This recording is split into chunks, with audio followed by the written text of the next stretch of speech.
Hello students, last lecture में last class में मैंने फंडामेंटल ऑप्टिक्स का रे ऑप्टिक्स का फंडामेंटल शुरू किया था।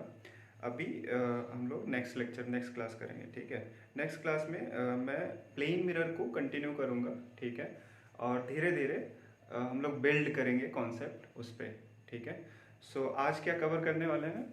आज इमेज फॉर्मेशन प्लेन मिरर में कैसे होता है, ठीक है, नेचर ऑफ इमेज, और एक पैरेलल रेज अगर इंसिडेंट हो रही है प्लेन मिरर पे तो रिफ्लेक्शन के बाद क्या होगा उनके साथ, और डिविएशन एक प्लेन मिरर से कितना होता है, और दो प्लेन मिरर अगर किसी एंगल पे रखे हैं तो डिविएशन कितना होगा, ये कवर करेंगे इस वीडियो में। ओके, ठीक है, सो लेट्स स्टार्ट करते हैं। आपके पास एक प्लेन मिरर है, तो इमेज फॉर्मेशन को समझने के लिए, ठीक है, ये आपके पास एक प्लेन मिरर है, इससे हम इमेज फॉर्मेशन समझेंगे। तो यूजुअली इमेज फॉर्मेशन हम कभी भी देखते हैं तो हमें वी नीड दो रेज की जरूरत होती है। ठीक है, मान लीजिए आपका ऑब्जेक्ट यहाँ पे है, तो एक रे हमारे पास हमेशा प्रेजेंट होती है। अगर आपको नहीं भी सोच पा रहे हो कि दो रेज कौन कौन सी होंगी, तो एक रे सिंपल सा होगा कि पोल से ले लो आप। देखो, ऑब्जेक्ट या किसी लेंस या मिरर के सामने ऑब्जेक्ट रखे हो, कई सारी रेज होंगी, बट आपके सुटेबल कन्वीनियंस के हिसाब से आप चूज करोगे, राइट। तो एक रे कहां से? पोल से, और पोल से जो होगी वो सीधा निकल जाएगी, राइट, विदाउट एनी डिविएशन। ठीक है, और दूसरी रे आप ऐसे ले लो। ठीक है, तो इसका रिफ्लेक्शन कैसे होगा? प्लेन मिरर रिफ्लेक्शन के लिए मैंने बताया था, आप पहले एक नॉर्मल खींच दो इस पे। ठीक है, नॉर्मल खींचोगे, उसके बाद incident angle is equal to reflected angle. ठीक है, ये हो। अब इमेज फॉर्मेशन के लिए आपको ये वाली रे को आगे बढ़ाना है। ठीक है, ये इस वाली रे को जहां पे कट करेगा वहीं पे इमेज बनेगा। बाय द वे, ये वाला रे भी रिफ्लेक्ट हो जाएगा, राइट, इधर, बट वर्चुअल इमेज बनेगी आपकी। अभी नेचर ऑफ इमेज में हम कवर करेंगे। तो ये जो पोल से इमेज हम बढ़ा रहे हैं, इसको ये भी डॉटेड लाइन कर सकते हो आप, और जहां पे कट करेगा वहां पे इमेज फॉर्मेशन होगा। ठीक है, तो ये हो गया इमेज। अब नेचर ऑफ इमेज में लोकेशन, ये मिरर के अंदर बन रही है, this is not real image, आपको ऐसे दिखेगा नहीं। मिरर राइट पॉलिश्ड होता है, राइट, बैक साइड पे, तो ये मिरर के अंदर बनेगी, दैट मीन्स वर्चुअल इमेज बनेगी। ठीक है, और साइज क्या होगा? Size of the image equal to the object. ठीक है, प्लेन मिरर से जो भी इमेज की साइज होती है वो इक्वल होती है ऑब्जेक्ट के।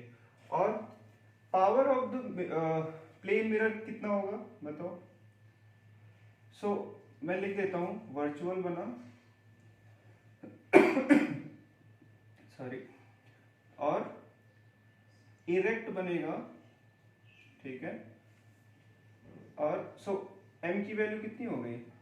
+1, राइट। सो बेसिकली m क्या है? मैग्निफिकेशन। m की वैल्यू होती है -v/u, equal size, right, equal size. तो m की वैल्यू अगर निकालना चाहो आप तो v equal to u, magnitude बता रहा हूं, और v क्या है? -u/u, right. मैग्निफिकेशन कितना आ गया? +1। वर्चुअल, डायरेक्ट और इक्वल साइज। ठीक है, अभी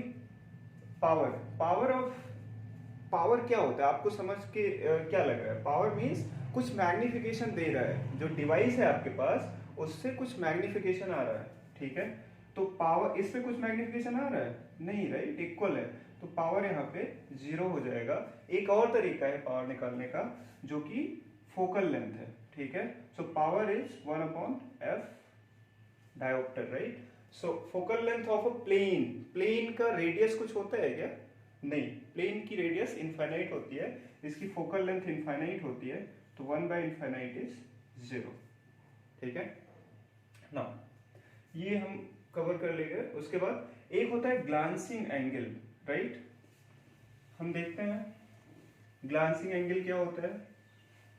इट्स जस्ट अ टर्म, एक टर्म है, आपको समझना है, बस आपको पता होना चाहिए, इतना इम्पोर्टेंट ये है नहीं। कभी क्वेश्चन में अगर फंसाना चाहा आपको, मान लो आपके पास ये प्लेन मिरर है और ये ऐसे रिफ्लेक्ट हो रही है, ठीक है, I इक्वल टू आर, तो ये वाला जो एंगल होगा इसको ग्लैंसिंग एंगल कहते हैं, ठीक है, ठीक है।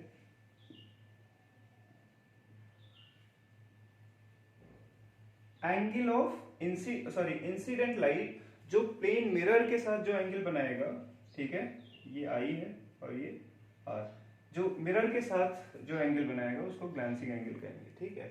अब देखो प्लेन मिरर की एक ये क्वालिटी कह लो या ज्योमेट्री या इसका प्रिंसिपल अगर फॉलो करोगे तो ये आपको रिजल्ट आएगा। वो रिजल्ट ये है कि अगर प्लेन मिरर पे कोई पैरेलल बीम ऑफ लाइट आ रही है तो रिफ्लेक्शन के बाद वो पैरेलल ही रहेगी, ठीक है, उसमें कोई चेंज नहीं आना है, ठीक है। आई शो यू रे डायग्राम से, अच्छे से समझ में आ जाएगा। फॉर एग्जाम्पल ये दो बीम है, पैरेलली आ रही है, ठीक है, तो आप इसका रिफ्लेक्शन निकालो, तो ये दोनों रिफ्लेक्शन के बाद I1 मान लो, I2 मान लो, और ये R1 R2, तो I1 और I2 अगर रेज पैरेलल है तो R1 और R2 भी पैरेलल होगी, आप ज्योमेट्री से निकाल सकते हो, ठीक है, ओके।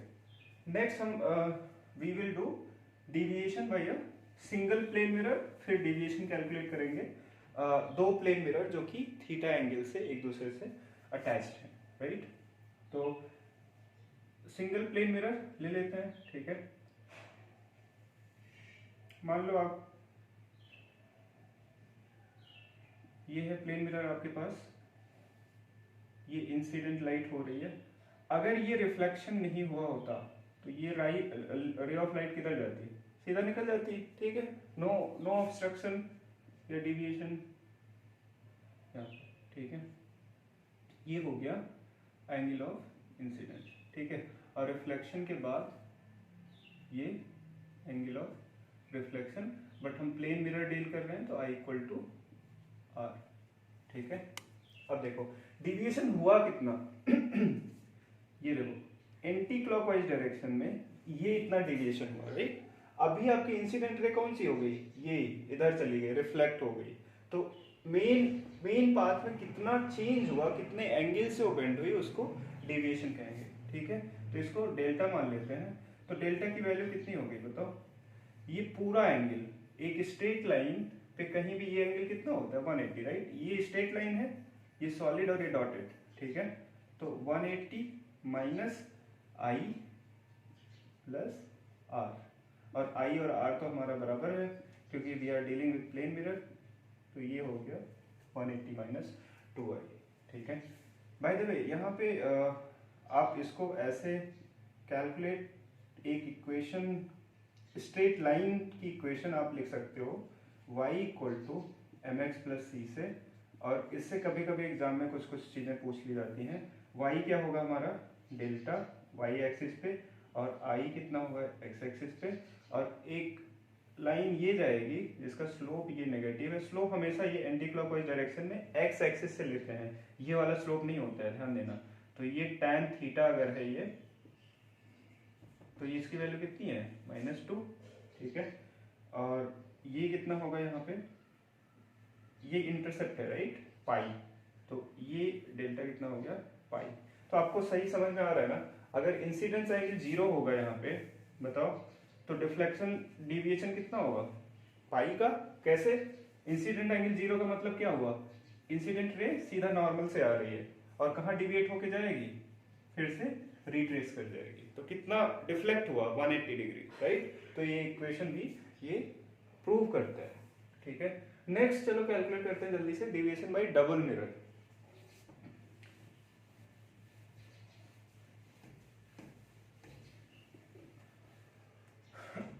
सॉरी, तो डबल मिरर के केस में आप ले लो, एक प्लेन मिरर ये हो गया, दूसरा प्लेन मिरर ये हो गया,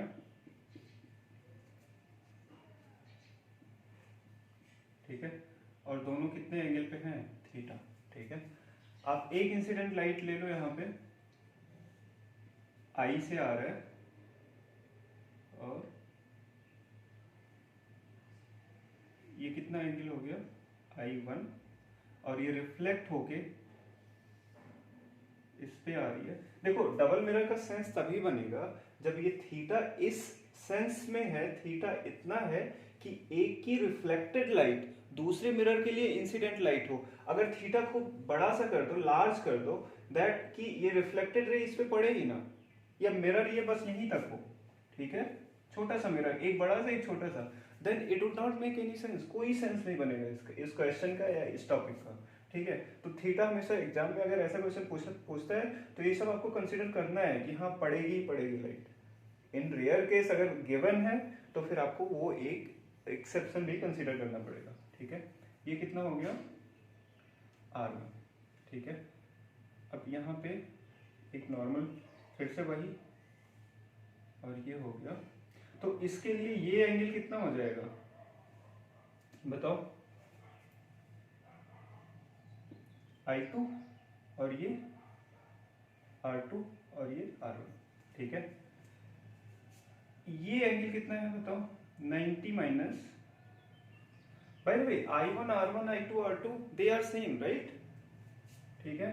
चलो इसको एक काम करते हैं, I1 R1 सेम है तो इसको I1 लिख देते हैं, I2 R2 सेम है तो इसको I2 लिख देते हैं, ठीक है। तो ये वाला एंगल कितना हो गया, ये नॉर्मल है N1 है, ये मिरर M1 मान लो, ये M2 मान लो, तो ये 90 माइनस I1, और ये वाला एंगल कितना हो जाएगा 90 माइनस I2, ठीक है। तो इस केस में बस एक रिलेशन में निकालना चाह रहा हूँ, theta plus 90 minus I1 plus 90 minus I2 की वैल्यू कितनी हो 180 राइट, क्योंकि ये ट्रायंगल है, ठीक है। तो ये कैंसिल हो गया, थीटा इज इक्वल टू कितना आ गया I1 प्लस I2, ठीक है। थीटा आ गया ये। अब डिविएशन अगर निकालें तो जितनी बार रिफ्लेक्शन हो रहा है उतनी बार बस डिफ्लेक्शन को हम ऐड करते चले जाएंगे और हमारा नेट डिविएशन आ जाएगा। आप ज्योमेट्री से भी देख लोगे, तो this is the easier way. तो डेल्टा 1 कितना हो जाएगा, अभी अभी हमने निकाला है, एक प्लेन मिरर की वजह से डिफ्लेक्शन कितना आएगा 180 minus 2I1 plus 180 minus 2I2, ठीक है। ये कितना है 360 minus twice I1 plus I2, ये कितना आ गया 360 माइनस 2 इंटू थीटा, ठीक है। Theta is the angle between these two mirrors, ठीक है। So thank you so much for watching the video and do subscribe to the channel. आप share करो video को, ठीक है, और आप कमेंट करके बताओ कि whether you like the video, whether you you know आप समझ में आ रहा है आपको कि नहीं, ठीक है। Thank you.